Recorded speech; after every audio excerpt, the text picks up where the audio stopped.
I don't know whether people, I haven't been paying attention to Twitter. I honestly do pay very little attention to the media. I don't know whether people honestly misunderstood what I said or deliberately misunderstood what I said.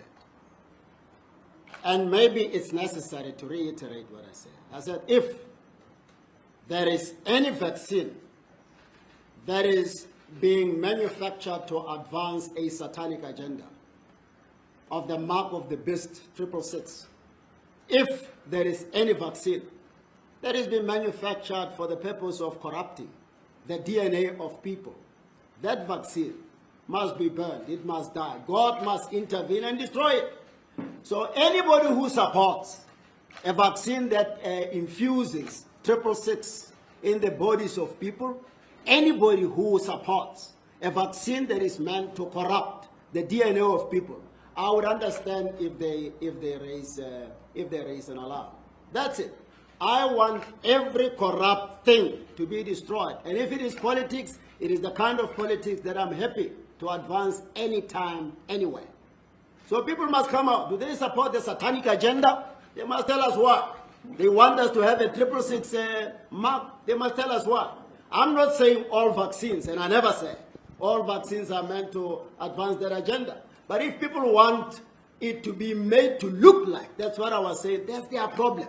I'm never worried about backlash, because I've realized something. It's almost as if for you to be positively reported on, you must check what is it that people are likely to be favorably disposed to.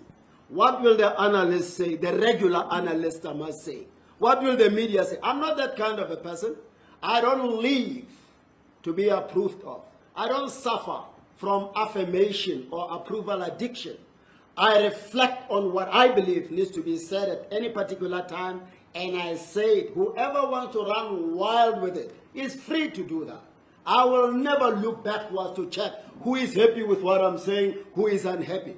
I am independent-minded. For far too long, people have been afraid to express themselves as freely and as robustly as they need to. Remember, we just delivered a judgment as the Constitutional Court recently about the fundamental importance of freedom of expression, the EFF judgment.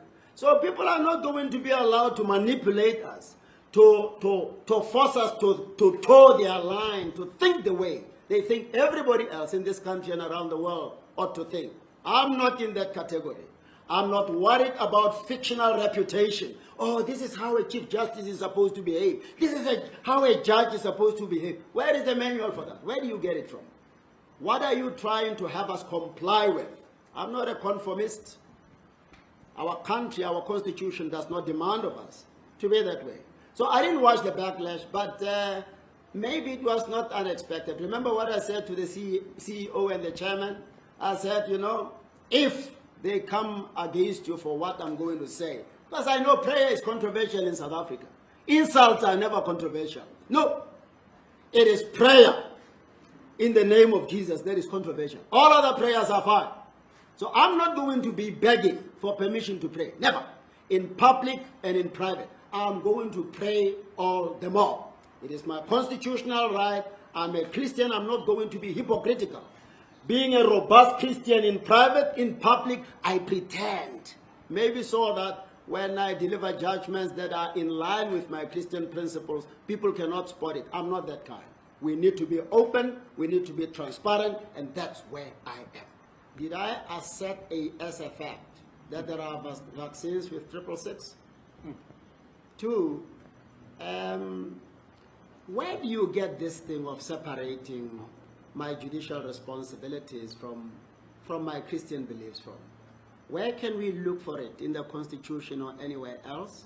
The last time I checked the Constitution, it lists among the fundamental rights freedom of religion, freedom of opinion, and freedom of thought. And two, not only does the preamble to our Constitution talk about God, for God to protect us and to bless us, but the national anthem also alludes to the need for us. In fact, it's a prayer for God to protect us. So where do we get this thing from? Some people say, we are a secular state. But what is the meaning of a secular state? A secular state is not a state that is anti-religion. It is a state that is against the imposition of one religion to the exclusion of others. So this notion that you must separate the state from religion is misplaced. So where do you get it from? If you have it, point me to it so that I can address it.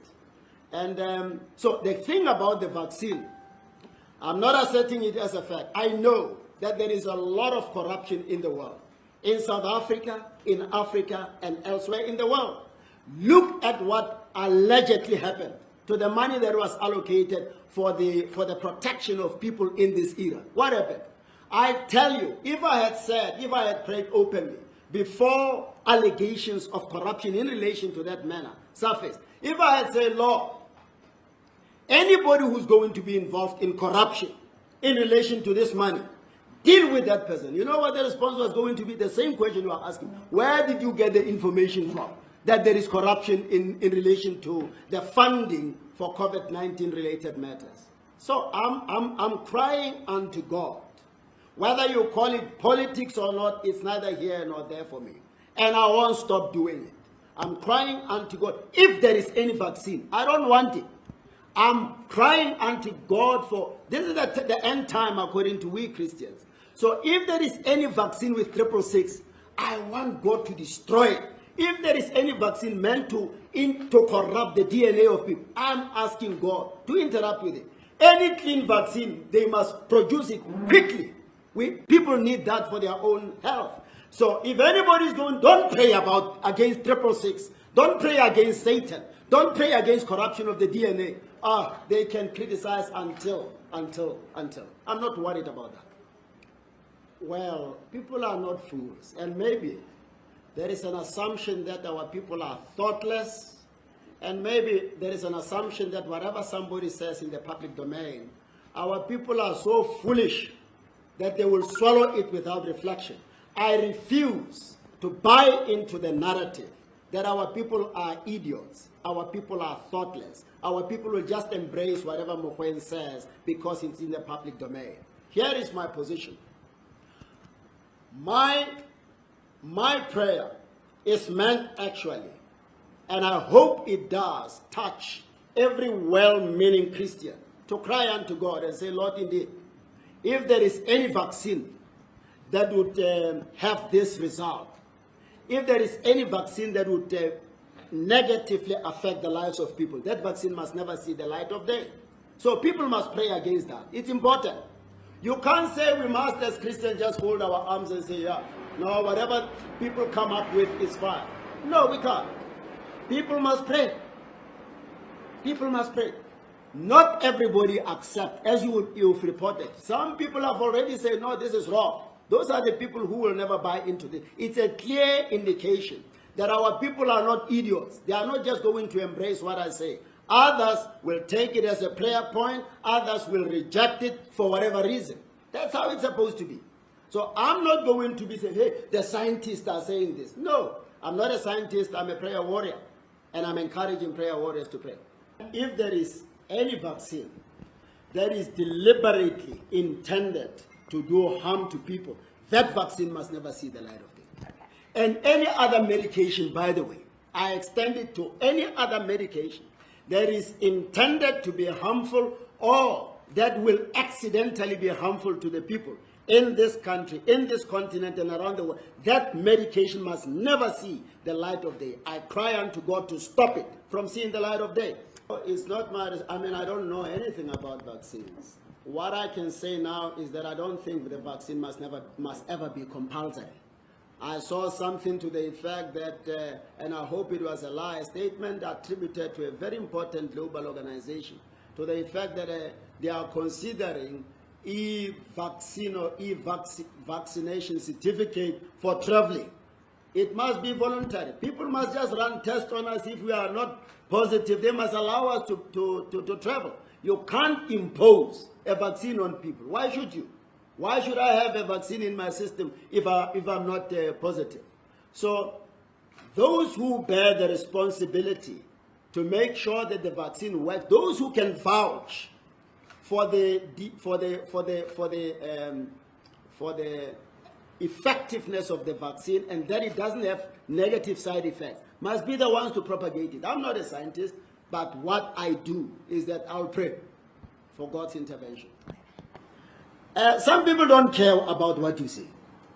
They care about sensationalizing what you have said, developing a narrative that is not a true reflection of what you have said.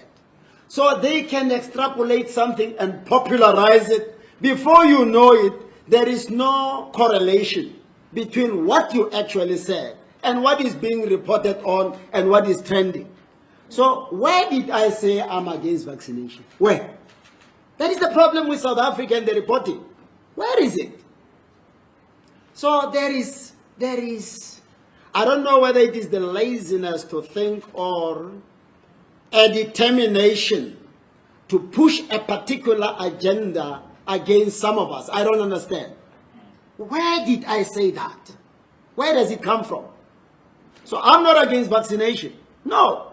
But any vaccination that will do harm to people, I'm praying against it. And I will never stop. I'm asking anybody who cares about life to pray against it. Not to campaign in the streets about it because you don't know whether it is good or bad. I don't know. They may all be excellent vaccinations. I don't know. But I'm saying in case there is a wrong one, that one must not see any light of day. And if anybody now wants to say no vaccination must never be prayed against, I must now be reported to the Judicial Service Commission for praying. It's no longer prayer, it's a political statement disguised as prayer. Let them go ahead and let's see what is going to happen. So all these people, they must know. They can even file as many complaints in their numbers. I'll never stop speaking whenever I feel the need to speak. We've been silent for far too long. I'm not one of those.